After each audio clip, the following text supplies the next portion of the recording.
What's up, everybody? This is the Booch, and welcome to episode 27 of the Boochcast reviews, Darkside of the Ring. And as you can tell from this Discord setup we got here, that I'm not gonna lie to you guys, it was a lot of crazy shit getting this thing set up, but thank God we did, because I'm excited. This thing was about like watching a monkey fuck a football. It was so much fun. It's like, there's only so many holes you can put in that football, and for some reason we all couldn't get our peckers inside of it. I don't know what the fuck happened. It was damn near impossible. Where's the monkey then? I'm out. There once was a girl named Ashley. No. Okay, I'm sorry. We were telling good stories and drinking a little bit and having good times. Exactly. And of course, ladies and gentlemen, I am being joined here by these two talented guys right here for a hell of a story. We got first my part one co-host, AEW correspondent, Mr. Elvis Dolinski is here. Thank you. Oh, thank you. I'm sorry. I did not clap. I'm sorry to clap. Let me do my best. Let me do my best Gator Ricky Ross impression. Oh, go ahead. You motherfucker. You motherfucker. I hate you. Go ahead, man. And speaking of, I agree. Speaking of which, ladies and gentlemen, he is back again here on the Booch for a hell of a great story. Ladies and gentlemen, please welcome the one and only Gator Ricky Ross. Where's the clap? Yay, the clap. Wait. Are we a face or heel today, Gator? I forgot. Yeah. Oh, I could be a heel. Yes. This half is the heel. Y'all got the good side today. Here we go. Oh yeah. Actually, Gator, I have a new name for your heel gimmick. Gator the Cyclops. Yeah, exactly, the Cyclops. The Cyclops. The Cyclops. Mr. Budrelli, do we need to tell the people what's going on with Gator the Cyclops? Sure, go ahead, real quick. No, you do it. You do it because you cussed the guy out. Oh God. Okay. So anyway, what had happened was Gator was at teaches at a wrestling school, as we mentioned before on the Boochcast. And at one point, one of the guys was in the ring. They were, I guess working a match or learning stuff, whatever. And at one point in the match, the other guy hits a drop kick on Gator and cuts it and hits him right above the eye. Like literally, his eye is like bandaged up because the guy didn't time his drop kick right.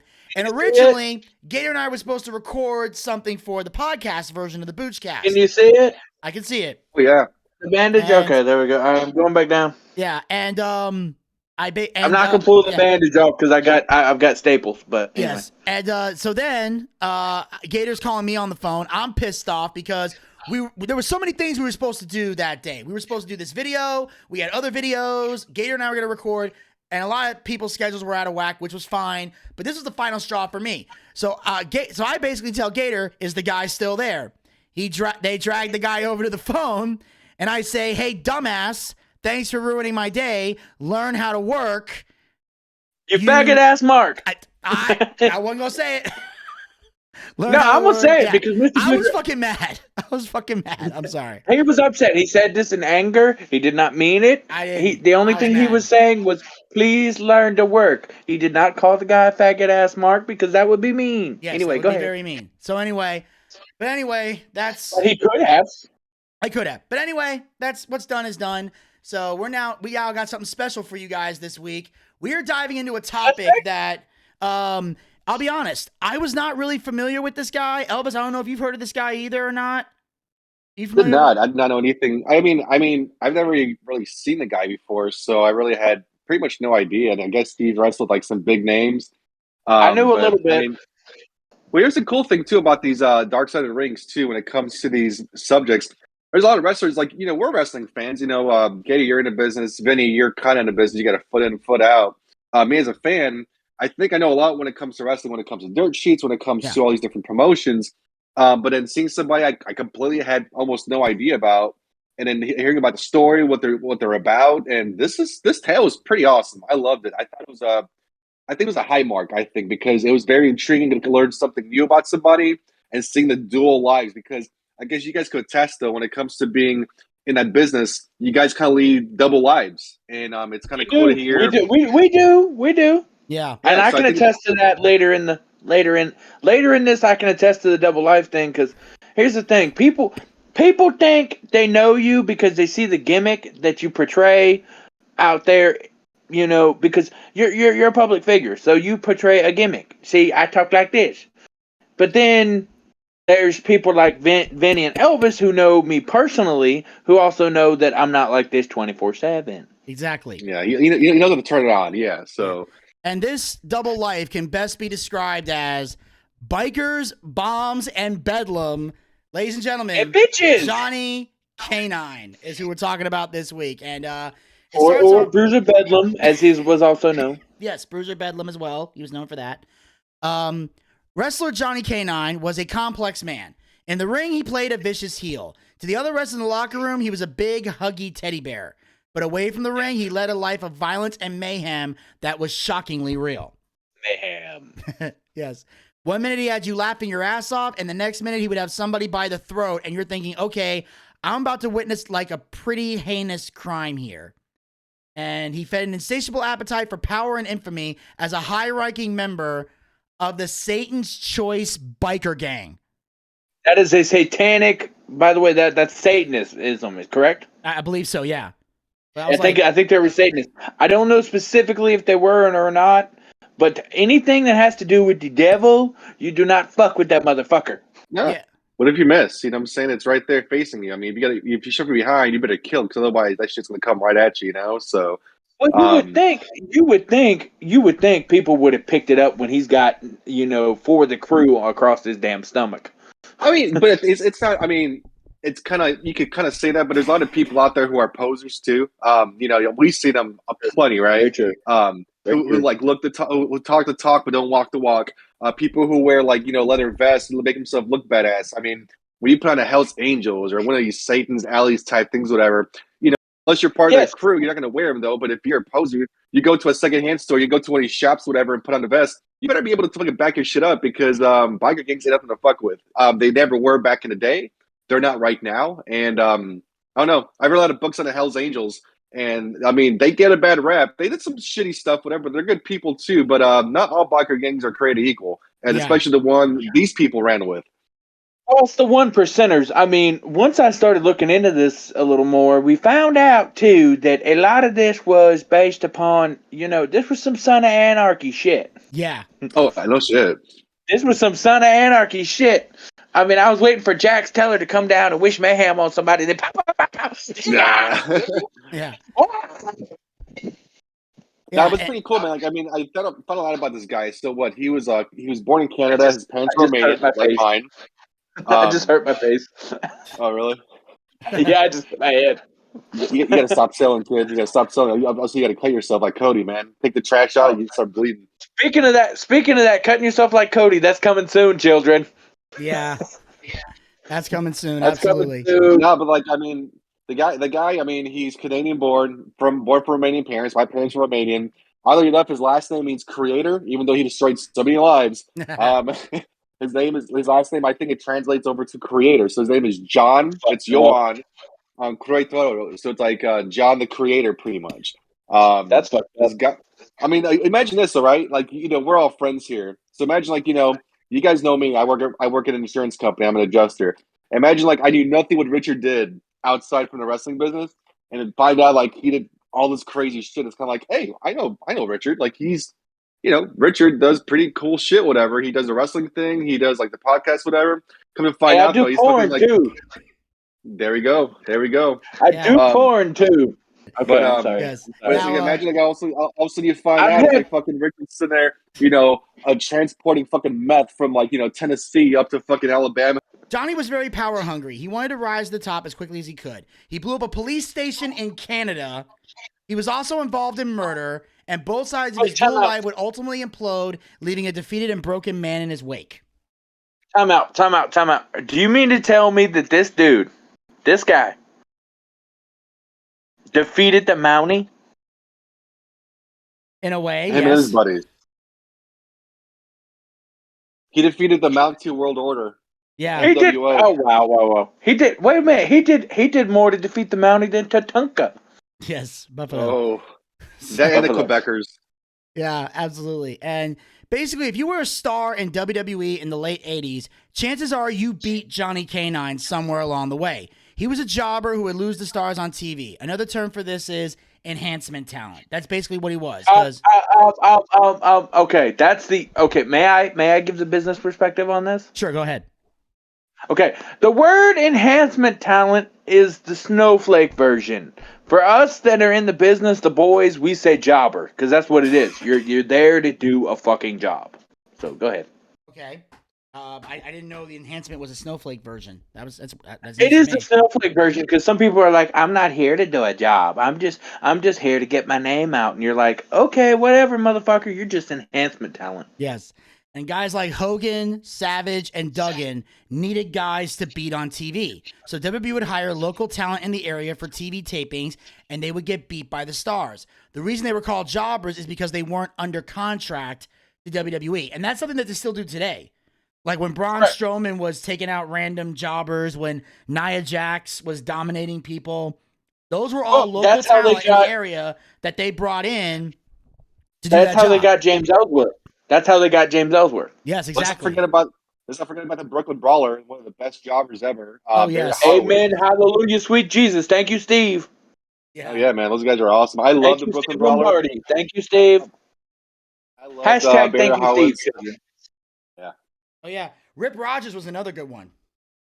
Hey, whoa! Can I tell a Rip Rogers story real quick? Sure, go ahead. Because I have met him. I've interviewed him, but I haven't met him. He is that dude.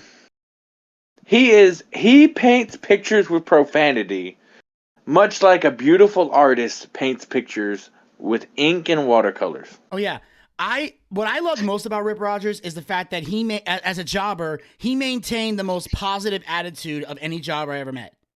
Because here's the thing with Rip. If you've never met Rip, here's the thing with Rip.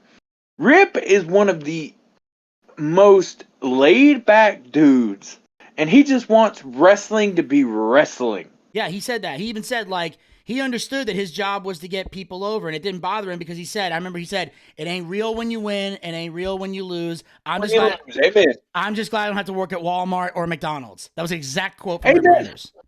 Amen. It ain't real when you win. It ain't real when you lose. But you know what? Here, I'm going to steal this one from Mr. Anderson. Wrestling's real. People are fake. Amen. And of course, may I also add something else about the whole Johnny Canine situation? Sure. Okay. So Vinny's talking about his WWE years. He really got a big start and a big push in a company called Smoky Mountain Wrestling, ran by Jim Cornette, which I know you're probably getting to, but I'm going to jump ahead. Jim Cornette ran it with backing from Rick Rubin, who was a music mogul. And he really got his big push to main event heel here. The thing was, I have talked to certain people, and I know certain things because I got connections like that. Hashtag I'm Gator. Hear me roar. But the thing is they did not suspect anything from Johnny, from Bruiser Bedlam, as he was called in this particular company. They didn't suspect anything because they didn't know nothing past the fact that he was Canadian. Now they did figure he possibly been incarcerated because of his tattoos, but that was about as far as they go. Now here's my thing. Once you figure out that a person has been in some bullshit, why do you talk about them like they are lovingly part of your life? I'm talking to you, Mr. Cornette. Why are you talking about him and also Grizzly Smith as well, who's done some heinous bullshit? Side note. Yeah. Why are you talking about them lovingly like they did? Yes, they did great things for your career, but dude, these people killed. Bruiser Bedlam killed people.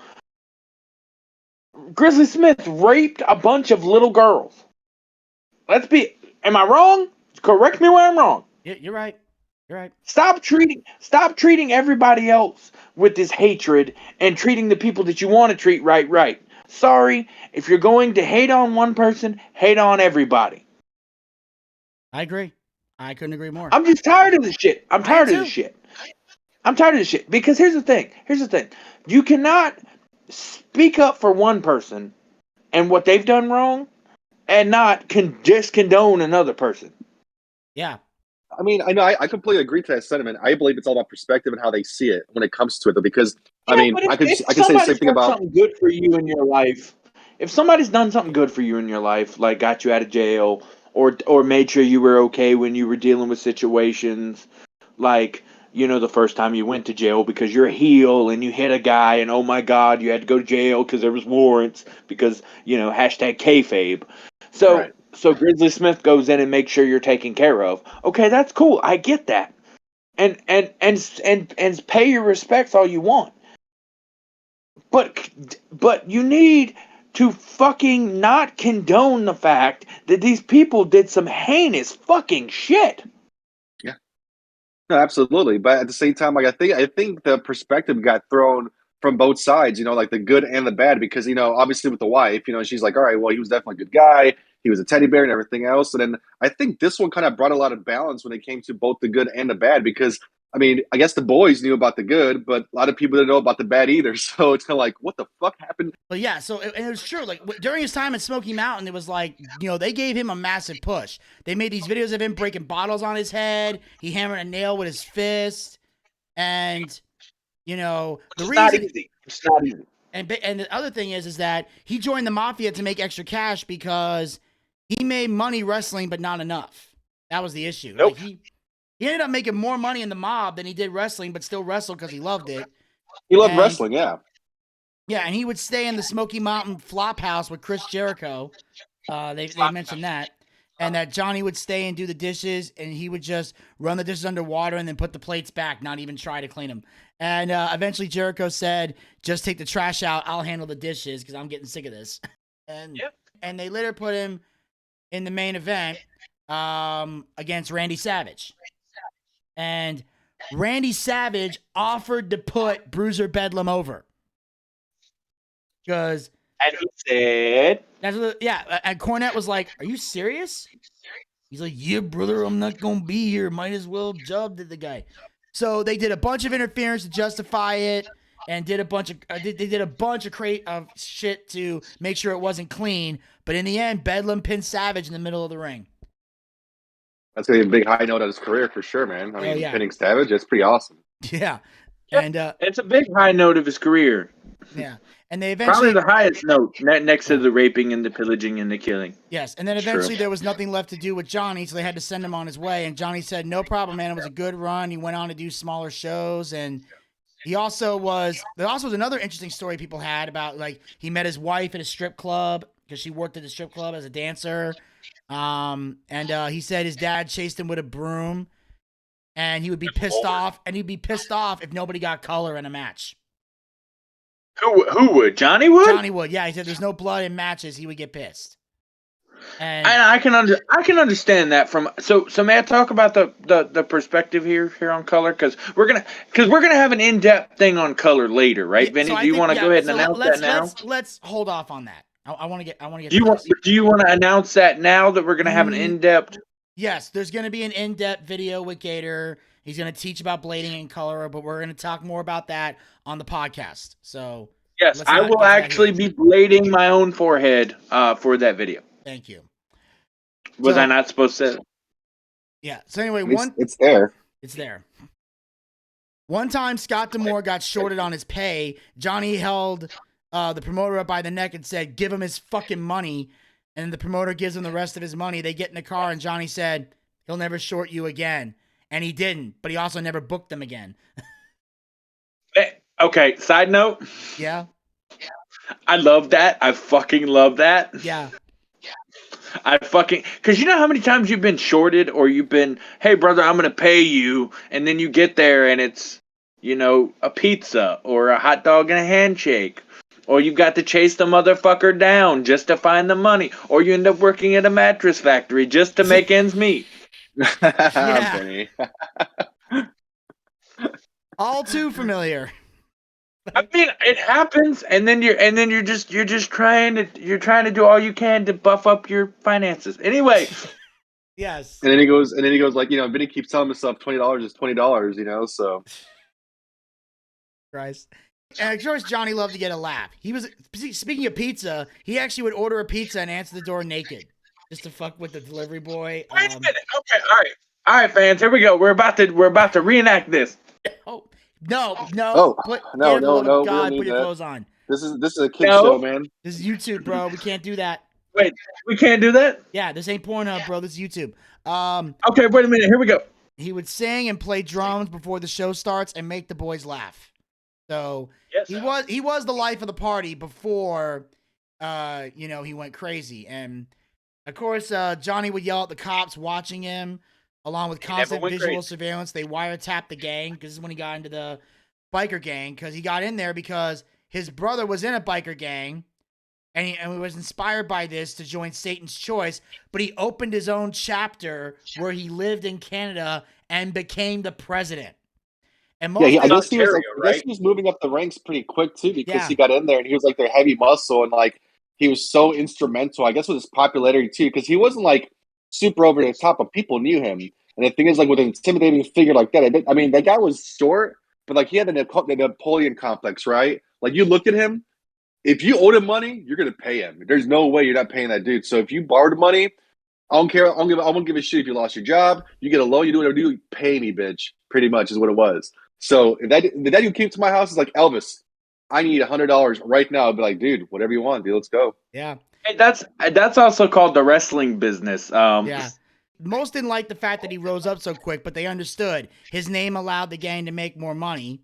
He made tons of money in the game, but he loved wrestling so much, he'd do it for $200. So there's nothing wrong with that. Yeah. That's actually not bad money. That's not bad money back then. And then eventually Johnny forms a friendship with Michael Dube, who was a badass biker from a different chapter, and Johnny felt like he was Al Capone. They got kicked out of a strip club because they were wearing their colors. And they decided they were gonna bomb the strip club, but Michael decides instead to blow up the police station. And that's how that happened. Question. Yep. Other than blowing up the police station, for the fact that they couldn't blow up the strip club because they got kicked out for wearing their colors, which is, for those that don't know, their colors are basically their cuts, right? That's their cuts, right? Yeah. Okay, so they weren't allowed to wear their cuts. They were going to blow up the strip club. Why? What's the difference between killing strippers and killing cops? Well, if you blow up one a strip makes a club, bigger statement. Here's the difference. If you blow up a strip club, you're most likely going to get arrested. You blow up a police station, the cops are going to kill you. There is no bringing men alive at that point. You get the feds too. So when I'm gonna sidetrack here for a second. When I was living back in Indiana for high school, we had a biker gang there too. But like it wasn't like it was just like the town friendlies. They all protected that town because they didn't really allow outsiders to come in. My dad bought property in that town years ago. Knew like the people from the cops. He knew the people in the neighborhood. He bought like 2 properties, rented them out to the locals out there until we decided to move out there. So I remember the mayor. Her name was Nancy Dabrowski. She was the mayor there. And pretty much long story short, she tried raising the prices or the taxes on that county or that town, whatever, specifically a couple times. So every time she proposed to raise the taxes up, all of a sudden, boom, there goes her fucking car. The first time, boom, car exploded. About a year or 2 later, she proposed to raise it up again for, whatever, all this bullshit. She proposed to raise the taxes again. Boom, car blew up again. That sounds like a couple more years. She got reelected. She tried raising those taxes up again. Boom, the state had to get involved to get that shit taken care of. It was out of her hands. You know what that sounds like? What? All out anarchy. Yeah, I would have to say. I remember all out sons of anarchy. Yeah. Well, I'm just saying, like those biker gangs are nothing to fuck with. So if they have a beef with you, if they have something going on, though, I mean, don't get involved in that shit. Though you go against the people. No, man, those people are the people. So those are the people in the community who come together. There's honor amongst thieves, though. There's a very big moral code with those guys, though. It is. I mean, like, they might live outside the confines of like the regular rules. They're the last true outlaws in America, pretty much. But at the same time, it's like if you cross them, because you want to sit there, because like right now, I'll tell you what, we need biker gangs now more than ever, especially across the United States with all these bullshit laws being passed. In the middle of the night. Okay. We don't need to get into the history of biker gangs, but let's get back to Bruce of Bedlam. Sorry, go ahead. But Bruce of Bedlam is synonymous with wrestling history because he was literally the epitome of double lives. Yeah. And of course, what we talked about in blowing up the police station, it says here, several months later, the police plan to take down the biker gang. So 50 SWAT team members burst into Johnny's home to arrest him. He gets out on bail, but is facing charges. And Johnny then gets kicked out of Satan's Choice because he helped the police take down Michael Dube. Yeah, it's pretty fucked up. Yeah. It's not fucked up. He was a goddamn snitch. Yeah. And yeah, what happens to snitches, man, you know? They get stitches. Anyway, go ahead. Well, it depends. In some gangs, snitches get stitches. In the mafia, though, snitches sleep with the fishes. There's a difference. Oh, Mr. Butcherelli, and I know this because we're half Italian. Well, that's what I'm saying. Italians don't leave you alive if you snitch. You're wearing cement shoes at the bottom of the ocean. No, yeah, you're wearing cement shoes. Side note, Olaf, I'm coming for your ass. Yes, we will talk more about that later. But anyway, Olaf, I'm coming for you, you motherfucker. I got you. Okay, so then Johnny later goes to prison, and his wife takes their child and flees to Vancouver. Johnny serves a 33-month prison sentence. His wife divorced him, and Johnny went to Vancouver to find her. They reconciled. How many years is that? That's a couple years, right? Yeah, a couple years. It's at least 2 years and some change. Okay. Because it's like 24 months, and then, almost, so it's like about 2.5 years. About 2.5 years. Roughly 2.5 years. So they reconciled, hoping to make things work, but he was arrested a few months later for a double murder that took place in 1998. And wait a minute. He spends 20 months in jail. The case wasn't strong enough to convict him, so he came back to Vancouver in 2007, and he and his wife got remarried. He later goes into the movie industry. He tried his best and had fun, and didn't make it in the movies. I mean, he tried his hand at it, though. I mean, he figured, doing the whole wrestling thing, living a double life. Maybe he had a story to tell, or he had enough experiences to kind of have some kind of range for these. Because, the movies back then, from the 80s up until now, you still have these gangster movies about serial killers, hitmen, gangsters and all that stuff, whatever. So you probably thought maybe I could be like some kind of enforcer, some kind of B-class movie or some kind of movie. So I don't think it was the wrong route to take. I thought it would have been, straight up his alley. So even if he wasn't those B-class movies, not every movie's going to be top sellers. Like, he could have been in a Steven Seagal movie or an extra for a Charles Bronson movie or something, Hell. It would have been a great movie for him. What? Roadhouse. Roadhouse. Yeah. Roadhouse. Fucking Swayze coming out there taking his throat out. Yeah. No, I could see him as the villain in Roadhouse. That'd be great. Yeah. And the thing is, B-level movies aren't that bad. I mean, that's the funny thing. It's like when Hogan did movies, 90% of them were B-level, straight to DVD, weirdest movies classics. ever.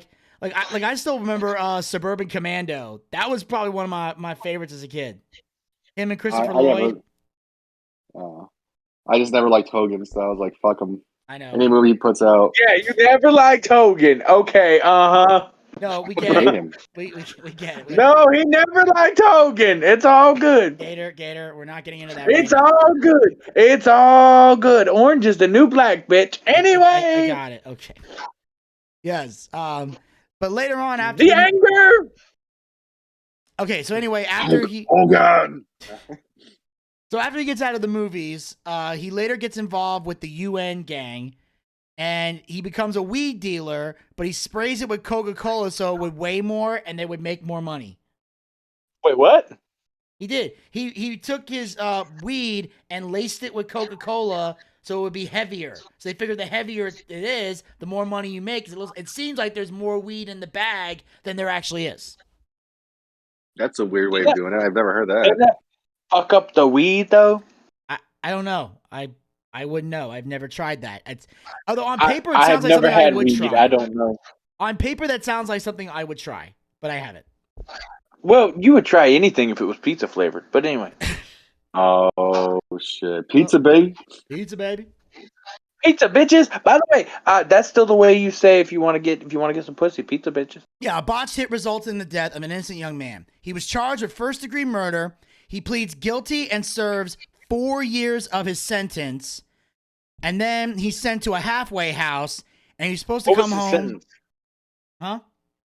What was his sentence? It didn't say. It just said he served whatever the sentence was. He only served 4 years of it, and then he was sent to a halfway house, and he was supposed to come home in 6 weeks, but instead he died at the halfway house of a heart attack. Because Jesus don't like ugly. Yeah, he never made it out, and at one point he got maced by the guards in prison. So I guess he was fighting in there, and he said, and they said. Basically, someone and the best line someone mentioned when they were talking about Johnny's passing, they said, "Natural causes succeeded where mob hitmen and gangsters failed." I guess Thank God he wasn't allergic to pepper spray. You know that would you ever been pepper spray, Vinny? No. It's the worst. It makes everything taste like chili for a week. Damn. You know, this one time I got pepper sprayed. I'm gonna tell y'all, if you ever get pepper sprayed, run towards it. Run towards it. Don't do like I did and lean back. They sprayed me, and man, my Peter had pink eye for a week. Thanks for something else, man. Yeah. And his wife claims he never killed anybody, but he did slap people who owed him money. He never killed anybody. He never killed anybody. Just like Chris Benoit never killed anybody.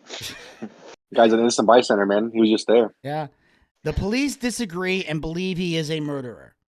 And like I said, he never killed anybody like Chris Benoit never killed anybody. Oh, I know. And then they say there will probably He never killed anybody like Jimmy Superfly Snuka never killed anybody. Well, they just fit the narrative, you know what I'm saying? You know, they had a rap sheet, so you know it's a little easier to sit there and slap the cuffs on somebody. And then if you go to court and show this big intimidated guy who's got a record, it's like, yeah, this guy killed somebody. I'm like, okay, I kind of believe it because I believe it.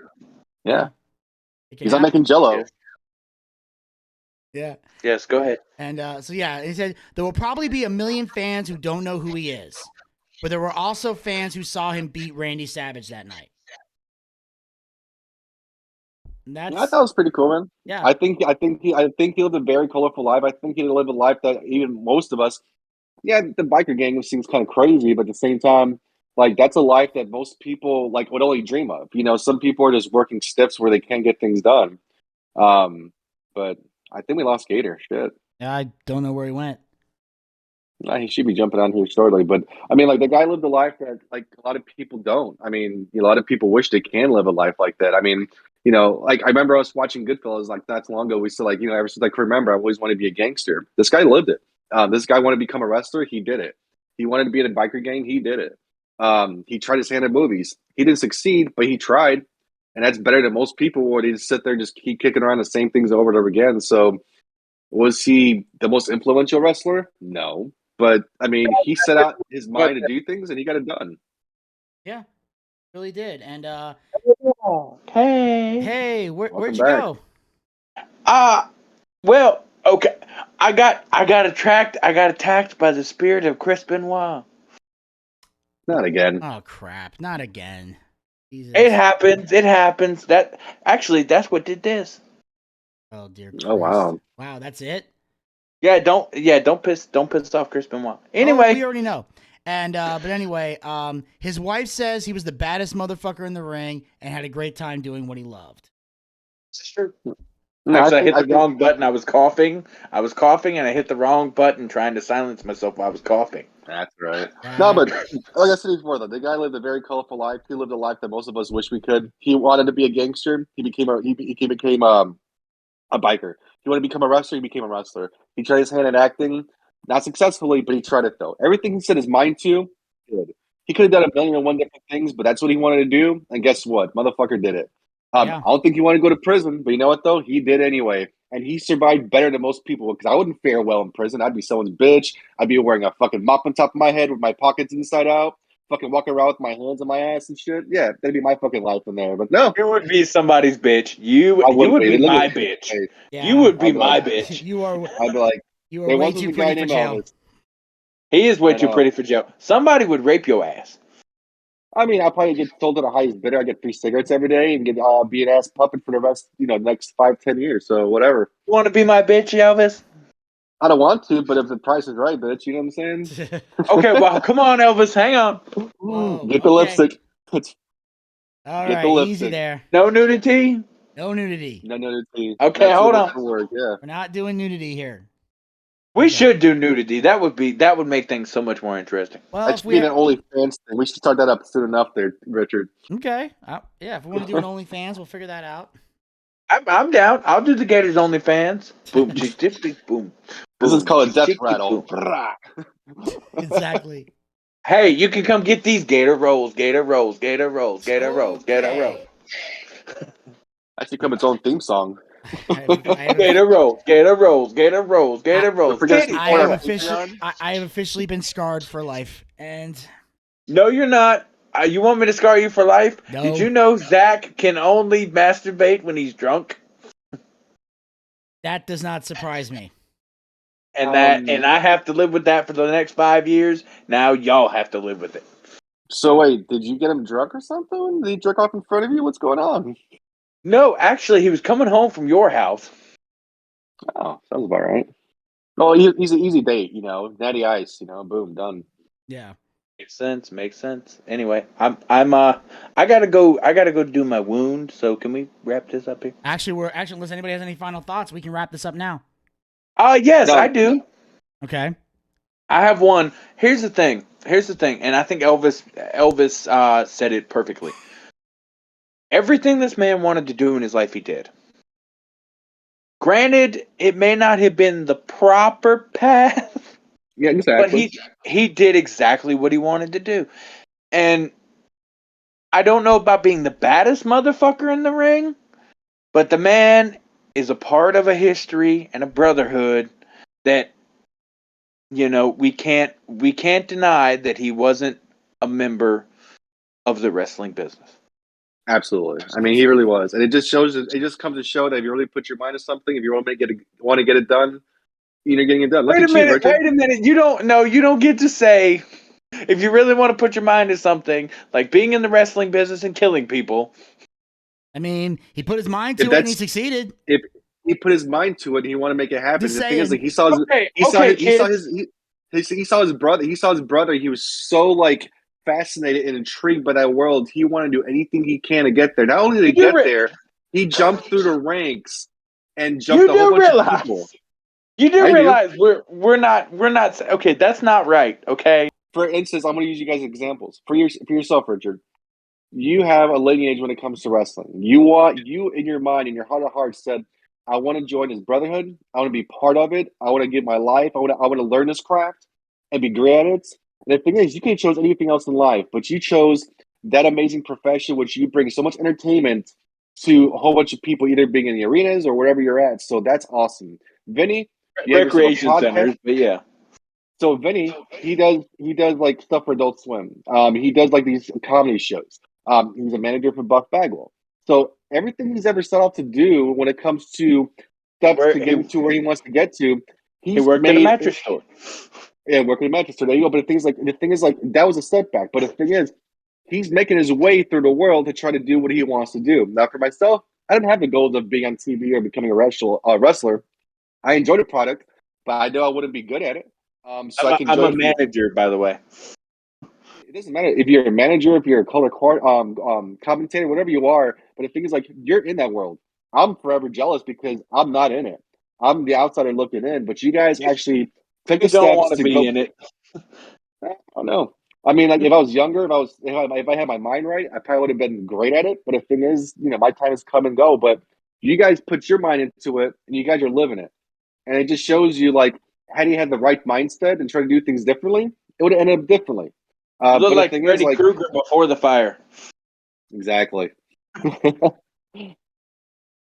Yes. But that's my take from it. I think he lived a colorful life. I think it was a great documentary. It shows the high and low sides. It shows the good and the bad. And that's exactly what I wanted out of here because it's not all just doom and gloom. It was something that it was good and bad. So I loved it. I thought it was a great documentary. This, ladies and gentlemen, will officially wrap up this week's episode of Darkside of the Ring. We thank you guys for tuning in, checking out these antics, but you definitely want to check back next time because we've got a great episode here. This one is going to be, it's going to be a little crazy. It's going to be a little hectic, but I think you guys are going to enjoy it. And this one is, of course, the many faces of Luna Vachon. This is the next Ooh, one. this is gonna be good. Before we wrap up, I do want to thank you, Elvis, for taking time here to join us here on the show, and I look forward to having you back on definitely for as we wrap up season 3. Absolutely. And by the way, if you guys are trying to find me on social media, don't worry, I'm not on there anymore. I took myself off again. So if you're on Instagram looking for Elvis, you won't find me. If you look on Facebook, I will not be there. If you look up for anything on Elvis online, I will not be there. I took everybody off again. So don't feel discouraged and say, what the fuck, Elvis?